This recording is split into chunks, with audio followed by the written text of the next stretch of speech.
पूजनीय मातृशक्ति, मुनिगण, आचार्य महानुभाव, ब्रह्मचारी गण, भाष्य भूमिका, वेद विषय विचार, देवताओं के विषय में प्रकरण चल रहा है।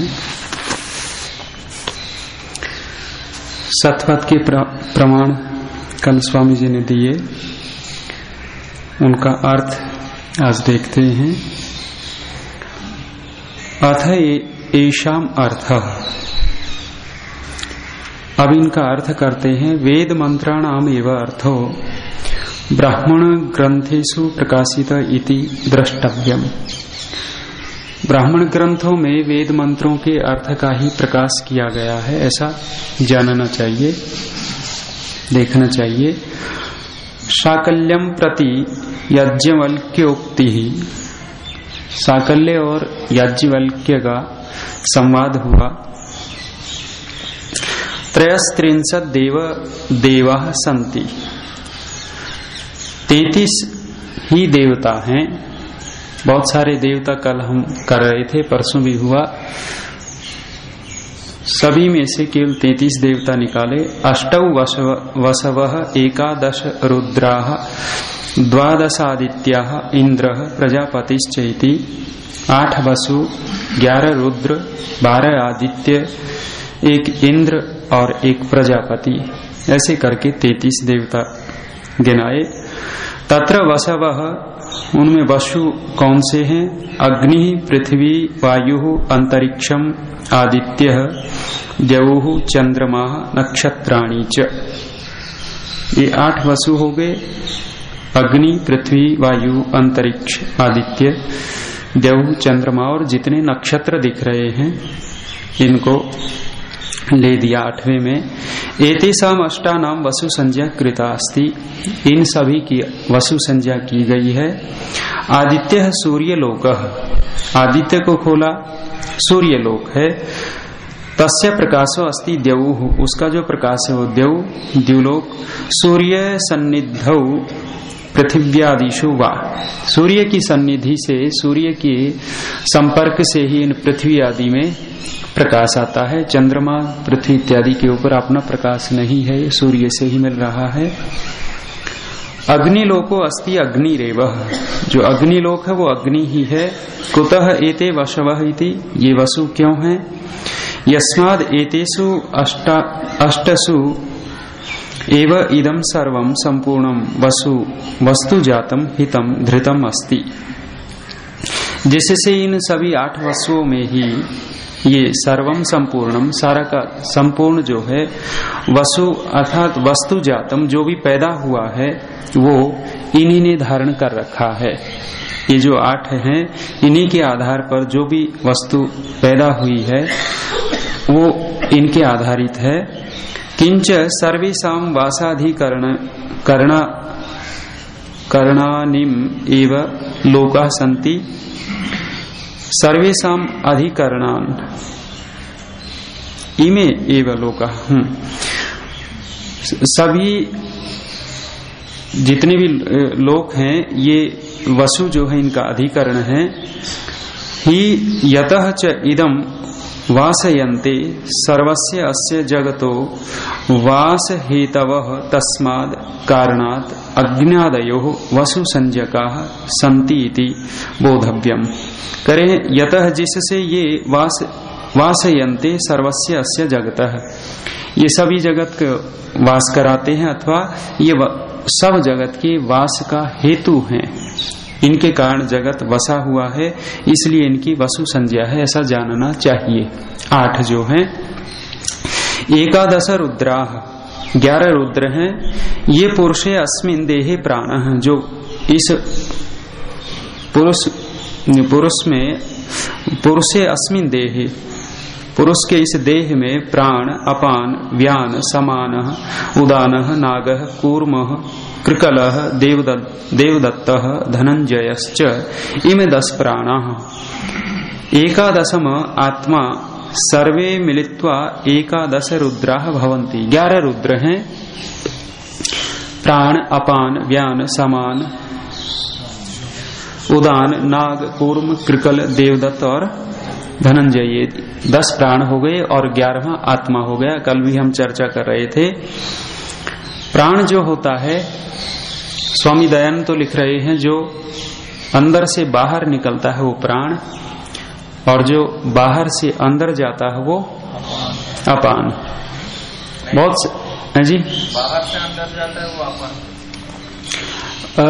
ये विपरीत लगता है, ऐसा लगता है तो गलत लिख दिया ऋषि दयानंद ने, और एक जगह नहीं लिखा। जब जब प्राण अपान की बात आती है तो स्वामी दयानंद यही व्याख्या करते हैं, और वर्तमान में आधुनिक लोग इसको देख करके विपरीत मानते हैं। होना ये चाहिए, जो बाहर से अंदर जाता है वो प्राण, और जो अंदर से बाहर आता है वो अपान होना चाहिए, ऐसा सामान्य मोटे रूप से दिखता है। लेकिन ऋषि दयानंद ने शास्त्र सम्मत लिखा है। मैत्रायणी संहिता में भी यही व्याख्या की जो ऋषि ने लिखी है, और दूसरे भी 1-2 ग्रंथ हैं, मैं जल्दी में था वो मैं लाया नहीं वो। तो जो ऋषि दयानंद ने अंदर से जो बाहर आता है वो प्राण, और जो बाहर से अंदर जाता है वो अपान है। एक श्लोक भी मिलता है इन 5 प्राणों के विषय में। हृदय प्राणो गुदे अपानः समानो नाभि संस्थितः उदानः कंठ देशे स्यात् व्यानः सर्व शरीरगः। हृदय प्राणो, प्राण जो है वो हृदय में रहता है। हृदय कहाँ खोला ऋषि ने? हृदय को स्वामी दयानंद मानते हैं कंठ के नीचे, दोनों स्तनों के बीच में, नाभि से ऊपर जो ये गर्त है, ये छाती के अंदर गर्त एक गड्ढा सा है, इस देश को हृदय देश मान रहे ऋषि दयानंद। तो यदि इसको लेते हैं तो हृदय प्राण, हृदय में प्राण रहता है। गुदे अपान, गुदा में अपान रहता है। बैठे बैठे कोई ठस कर देता है ना, कहते हैं इसी ने अपान वायु छोड़ दी, बोलते हैं ना, और वो भद्दा लगता है। सभा में इत्यादि में बैठे हैं और आप वो निकाल दो नीचे से वायु, किसी किसी की आवाज ज्यादा होती है, और करके स्वयं काम करेगा और दूसरों को देखेगा, ये दिखाएगा मैंने नहीं किया, ऐसा दिखाएगा कि दूसरे ने कर दिया, स्वाभाविक प्रवृत्ति। तो गुदे अपान है, समानो नाभि संस्थित, समान जो है नाभि में स्थिर रहता है। उदान कंठ देशे स्यात्, उदान नाम का जो प्राण है वो कंठ में रहता है। और व्यान सर्व शरीर गह, व्यान जो प्राण है वो सारे शरीर को प्राप्त है, सर्व शरीर गह। तो प्राण क्या होता है? ये जितने भी विभाग हुए ये प्राण के ही विभाग हैं, एक तरह से समझने चाहिए। शरीर के अंदर 72 करोड़ और 72 लाख नाड़ियां। श्लोक, हृदय प्राणो गुदे अपान समानो नाभि संस्थितः उदानः कंठ देशे स्यात् व्यानः सर्व शरीर गह। तो प्राण आप देखना ऋषि ने क्या लिखा, जो अंदर से बाहर निकलता है वो प्राण। और नाड़ियों की जो गणना की आयुर्वेद में अथवा वर्तमान के डॉक्टर लोगों ने, इस शरीर के अंदर कितनी नाड़ियां हैं? 72 करोड़ 72 लाख नाड़ियां हैं। नहीं, 10,210। ये गणना स्वामी रामदेव जी अपनी पुस्तक में प्राण नाड़ियों की अब मैं पढ़ के आया, अभी उसने लिख रखा है, क्योंकि मैं तो शब्द प्रमाण पे चलता हूँ, स्वयं का अनुभव है नहीं, मैं डॉक्टर हूँ। लेबोरेटरी में जाके देखा हो, प्रयोगशालाओं में, उसने लिखा 72 करोड़ 72 लाख नाड़ियां लिखी हैं शरीर के अंदर। अब वो आप देख लेना कितनी होती है, जितनी भी होती है वो अलग बात है। तो वो लिखते हैं कि जब ये शरीर से प्राण निकलता है ना, प्राण निकलता है तो इन सभी नाड़ियों से निकलता है, और जब इन नाड़ियों से प्राण निकलने लगता है तो आत्मा को कष्ट बहुत होता है। उन्होंने लिखा कि ऐसा कष्ट होता है जैसे हजारों बिच्छुओं ने डंक मार दिया हो। एक बिच्छू डंक मारता है तो कितना कष्ट होता है, और जब ये प्राण निकलने लगते हैं तो वो कह रहा हजारों बिच्छुओं ने एक साथ डंक मारा हो, इतना कष्ट होता है। और इसलिए व्यक्ति तड़पता है, छटपटाता है उस कष्ट से।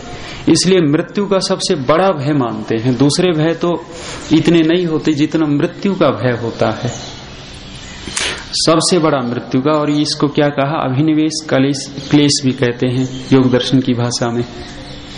और कई कई इतना कष्ट होता है कि अश्रुधारा भी बह निकलती है, रहती है ना, रोने लग जाता है कई बार व्यक्ति। और मैं कहा करता हूँ जब दादा रोता है ना, ऐसे निकल रहा है प्राण और दादा रोने लग गया, ओ पोता झट कहेगा दादी याद आ गई, पोता कहेगा दादा को दादी याद आ गई। अरे दादी याद नहीं आई, अंदर कष्ट चल रहा है, बहुत भयानक पीड़ा होती है। इसलिए इनको रुद्र कहा। ये रुलाने वाले होते हैं। जो निकलता है, जिस शरीर से निकल रहा है उस जीवात्मा को भी रुला देता है, और जो संबंधी होते हैं वो तो रोते ही रोते हैं। किसी का भी संबंधी जाता है, चारों तरफ घेर करके खड़े हो जाते हैं, और उस स्थिति में यदि जो ज्यादा लगाव बना लेते हैं उससे, वो दहाड़ मार करके रोने लगते हैं, बेहोश हो जाते हैं। कई कई दिन होश नहीं आता, भूखे मरते रहते हैं कई कई दिन तक, चूल्हा नहीं जलता। रुलाने वाले होते हैं तो प्राण। और ये गुदा में अपान रहता है, समान जो है नाभि के यहाँ स्थित रहता है, समान नाम का प्राण। और वो लिखते हैं कि भोजन पचाने का कार्य करता है, भोजन पचा करके और रस को शरीर को दे देता है, रस निकाल करके। और उदान कंठ देशे, उदान जो है यहाँ बताया, और यहाँ करता क्या है कि जो भी भोजन इत्यादि होता है उसको खींचने का काम इस उदान नाम का है। कोई भी चीज जीवा के मध्य भाग से उधर जाते ही आप निकालना भी चाहोगे तो अंदर ही घुसती है।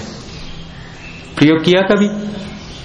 कभी बचपन में अठन्नी चूसी हो, मुंह में अठन्नी डाल ली हो, और वो होते होते कभी वो थोड़ा सा जीभ से मध्य भाग से उधर खिसक गई, निकालना चाहते हैं लेकिन वो धंसी जाती, मुश्किल से निकलती, आंखों में पानी आ जाता है।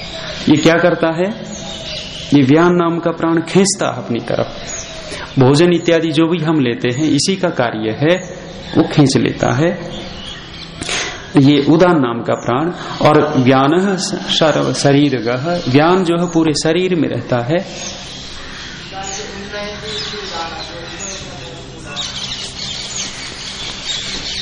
वो अपनी व्याख्या करते रहना, मैं तो कुछ कहने का जी। ले जाते होंगे, मरेंगे तब देखेंगे, है ना, कौन लेके जाता है। जिस दिन मरने लगेंगे कुछ अनुभव होगा तो देख लेंगे। उदान का और काम क्या है कि बल प्राप्त करता है, शरीर में बल की प्राप्ति भी उदान नाम का ही प्राण करता है। और व्यान पूरे शरीर में फैला रहता है, जितनी भी हमारी संवेदना इत्यादि होती हैं उसी से होती होंगी। और दूसरे जो उप प्राण है इनका भी अलग अलग कार्य है। किसी का कार्य आंख हम पलक झपकती है, वो इन्हीं उप प्राणों में से है, एक एक का मैंने अलग नहीं देखा। तो ये 10 प्राण और 11वां आत्मा, 11वां ये आत्मा है। सर्वे मिलित्वा 11 रुद्राः भवन्ति, ये सारे मिलकर के 11 रुद्र हैं। कुतः एते रुद्रा इति अत्र आह, कह रहे इसको, इनको रुद्र क्यों कहते हैं? यदा यस्मिन काले अस्मात् मरण धर्म का क्या है ये? अच्छा, मरण धर्म कात शरीरात उत्क्रमंतो निःसरन्तः संतो अथ इति अनंतरम मृतक संबंधिनो जनास्ते रोदयन्ति। करें जब यस्मिन काले, जिस समय इस शरीर से मरण धर्म कात, ये मरण धर्म ये जो शरीर है इससे उत्क्रमंतः ऊपर उठते हुए निस्सरंतः निकलते हुए ऊपर सारे के सारे प्राण इकट्ठा हो जाते हैं, एक जगह आत्मा के पास आ जाते हैं। अब निकलना है और एकदम एकजुट होकर के धक्का दे करके निकलेंगे, आत्मा को भी खींचना है साथ में, इकट्ठा हुए निस्सरंतः संतः निकलते हुए अथ इति अनंतरम, इसके बाद ये जब निकल जाते हैं तब मृतक संबंधिनः जनाः, ये सारे निकल गए और जो अब मर गया है उसके जो संबंधी हैं वे सारे के सारे रोदयंती, रोदन करते हैं। कोई कोई हो विवेकी व्यक्ति, एक व्यक्ति मैं पीछे गया था, उनका एक पुत्र चला गया, अपने वासुदेव जी भी मेरे साथ में थे, मूलतः उत्तर प्रदेश के पीछे भी मैंने चर्चा की थी। उनके पुत्र चले गए और पुत्र का शोक पिता को तोड़ देता है। ऊपर से भले ही ये दिखाए कि मैं आर्य समाजी हूं और मैंने कष्ट झेल लिया, मेरे ऊपर असर नहीं हुआ, लेकिन अंदर से व्यक्ति टूट जाता है। सबसे बड़ा कष्ट यही है कि पिता के कंधे के ऊपर बेटे की अर्थी आ जाए, विपरीत हो जाता है। तो वो व्यक्ति अभी तक दुखी हैं और इतना टूटे, वो कह रहे थे कि जी श्री कृष्ण जी ने गीता का उपदेश दिया और वो गीता का उपदेश 18 दिन तक नहीं स्थिर रह पाया। जो अर्जुन धनुष बाण गिरा चुका था, उठ नहीं रहा था, और उस गीता के उपदेश से प्रेरित होकर अर्जुन ने दोबारा धनुष बाण उठा लिया था, तो वो गीता का उपदेश केवल 18 दिन तक भी स्थिर नहीं रह पाया अर्जुन के पास। वो कह रहे हैं कि देखो, जिस दिन अभिमन्यु को मार दिया जरासंध ने, जरासंध ही कारण था, जरासंध ने तो नहीं मारा लेकिन कारण जरासंध था, तो उसी समय ये अर्जुन को पता लगता है तो प्रतिज्ञा करता है, यदि जरासंध को सूर्यास्त है जी जयद्रथ, जयद्रथ इतिहास की बात है, भी विचलित हो गए। जयद्रथ वो कह रहे हैं यदि जयद्रथ को हमने सूर्यास्त से पहले नहीं मार दिया तो अग्नि समाधि ले लूंगा। वो कह रहे हैं उपदेश कहाँ चला गया, आत्मा अजर अमर है, क्यों नहीं मान लिया अजर अमर। इतना शोक से विहल उठा, पुत्र शोक में टूट गया और इतना टूटा कि बस कुछ दिख ही नहीं रहा था। दूसरा उन्होंने कहा कि देखो, एक तरफ द्रोणाचार्य घोषणा करते हैं कि आगे मेरे 4 वेद हैं और मेरी भुजाओं में शस्त्र हैं, अस्त्र शस्त्रों से युक्त हूं। यदि शास्त्रार्थ करना है तो वेद मेरे साथ है और युद्ध करना है तो अस्त्र शस्त्र मेरे साथ हैं। 4 वेदों का विद्वान। और जिस समय ये घोषणा हुई कि वह अश्वत्थामा मारा गया और विश्वास नहीं करे, युधिष्ठिर ने जब कह दिया हाँ मारा गया, उसी समय उस व्यक्ति ने भी धनुष गिरा दिए पुत्र के शोक में। जनः रोदयन्ति, व्यक्ति रोता है जब प्रियजन चला जाता है, तो वो शास्त्रज्ञ भी कहाँ चले गए। अंतिम समय श्री कृष्ण जी की भी देखेंगे ना, पढ़ेंगे। श्री कृष्ण जी ने देखा कि बलराम वानप्रस्थ ले गया, चला गया, और अंत में तो उससे पहले जब उन्होंने देखा कि प्रद्युम्न को भी मार दिया, इन्होंने झगड़ा किया आपस में, जब प्रद्युम्न को मारा हुआ देखा है श्री कृष्ण जी ने, उस समय श्री कृष्ण जी भी विचलित हो गए। उसी समय चक्र उठाया और यदुवंश का नाश कर दिया अपने हाथों से।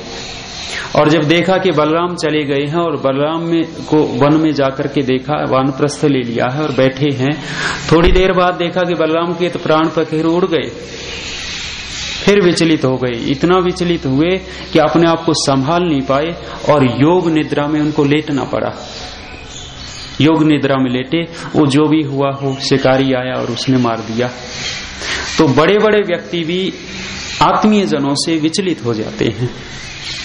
कोई बहुत उत्तम कोटि का ऋषि दयानंद को पता लगा कि वही लगा, कह रहे हैं कि आज तो गुरु विरजानंद परलोक से दार गए। व्याख्यान दे रहे थे, ऋषि दयानंद भी एक क्षण के लिए रुक गए, रुक करके लंबा श्वास लिया और श्वास लेकर के कहा, आहा आज तो व्याकरण का सूर्य अस्त हो गया, आत्मीय जन ये क्या कह रहे हैं, जब ये 11 प्राण निकलते हैं तो जनः रोदयंती, रोते हैं। आनंद स्वामी जी लिखते हैं एक जगह कि एक व्यक्ति कोई भी मरता था, स्मशान भूमि के पास में रहता था, नाम जो भी रहा हो, कोई भी आता और ढोल उठाता और ढोल बजा करके मस्ती में नाचता हुआ जाता। कोई भी अर्थी आती, अर्थी के आगे आगे चलता, ढोल बजाता हुआ मस्ती में। रोजाना का काम, 2-4 आए तो 2-4 के साथ। एक दिन इसी का लड़का मर गया, इसी का लड़का मर गया तो रोजाना का काम था, फिर इसने गले में ढोल उठा डाल लिया, फिर 2 नगाड़े उठाए, ये डंडे उठाए और चलने लगा अर्थी के सामने। लोगों ने पूछा भी, जो जैसी और दिनों ढोल के ऊपर जो तेरा डंडा पड़ता था आज पड़ नहीं रहा, ढोल तो बज रहा है, डंडा तो पड़ रहा है।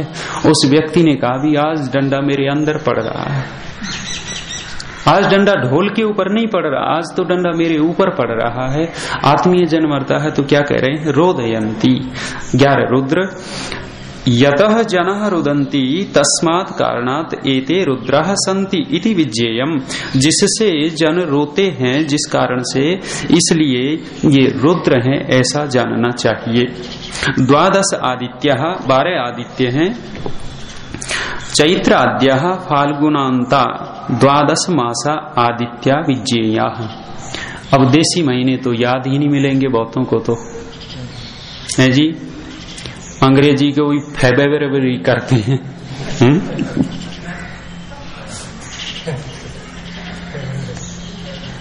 बोलते हैं ना,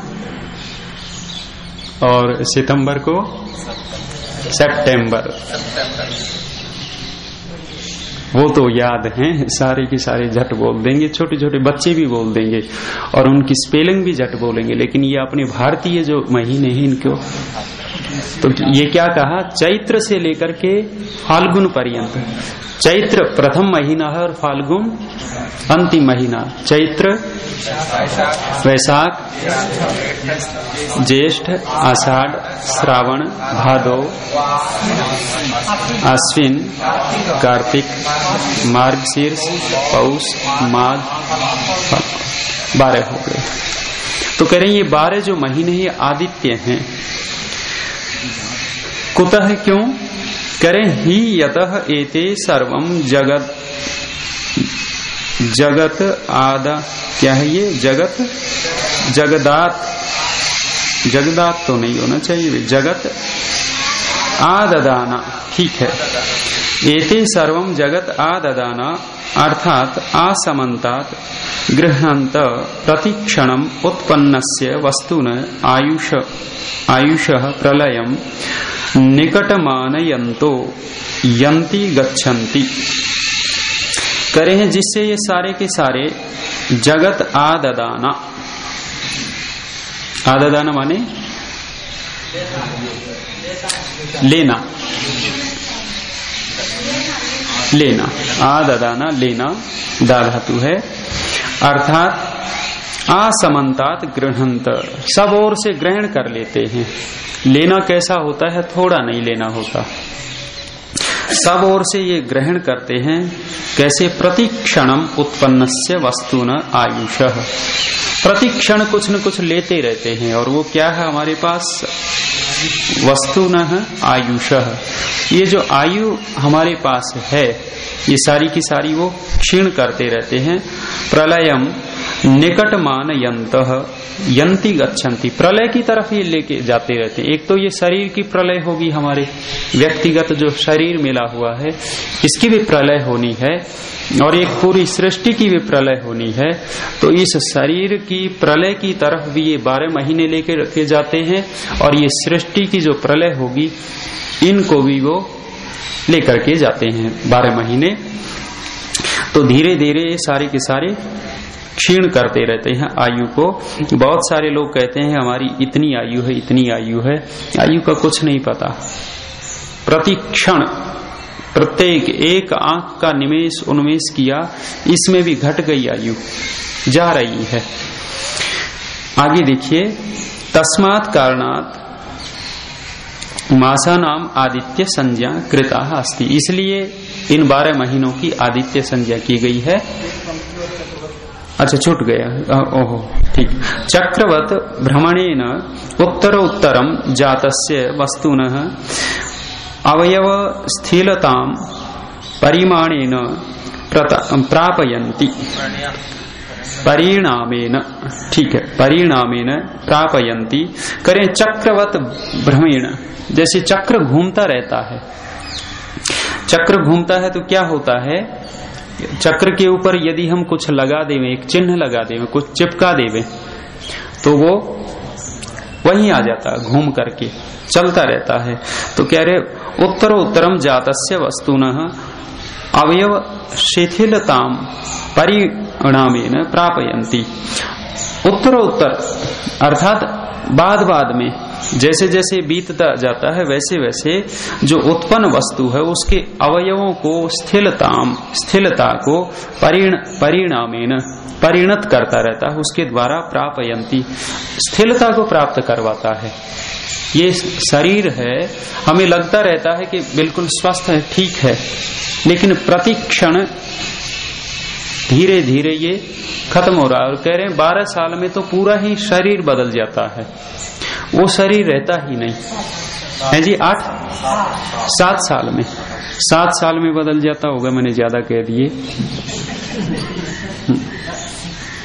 तो 7 साल में पूरा परिवर्तन हो जाता है, पहले वाला शरीर ही नहीं रहता। वो क्यों? क्योंकि ये चक्र चल रहा है। यदि ये चक्र रूप में ये महीने न हो तो ऐसा न हो पाता। तस्मात् कारणात्, इसलिए इनकी आदित्य संज्ञा माननी चाहिए। इंद्र परमेश्वरीय योगात स्तनयितनोः अस्नि विद्युत इति। इंद्र जो है परमेश्वरीय के योग से स्तनयितनोः को खोला, अस्नि बिजली, कल भी चर्चा हुई थी, ये इंद्र देवता है। प्रजापति यज्ञ है पशव इति, प्रजापति जो है यज्ञ है उसी को पशु खोल दिया। प्रजाया पालन हेतुत्वात् पशूनाम यज्ञस्य च प्रजापति इति गौण की संज्ञा कृता अस्ति। प्रजा के पालन का हेतु होने से और पशुनाम यज्ञ से, पशुओं की और यज्ञ की प्रजापति संज्ञा, गौण संज्ञा कर दी।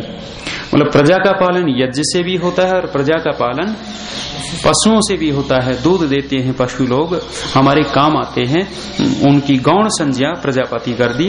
एते सर्वे मिलित्वा 33 देवा भवन्ति, ये सारे मिलकर के 33 देवता हैं।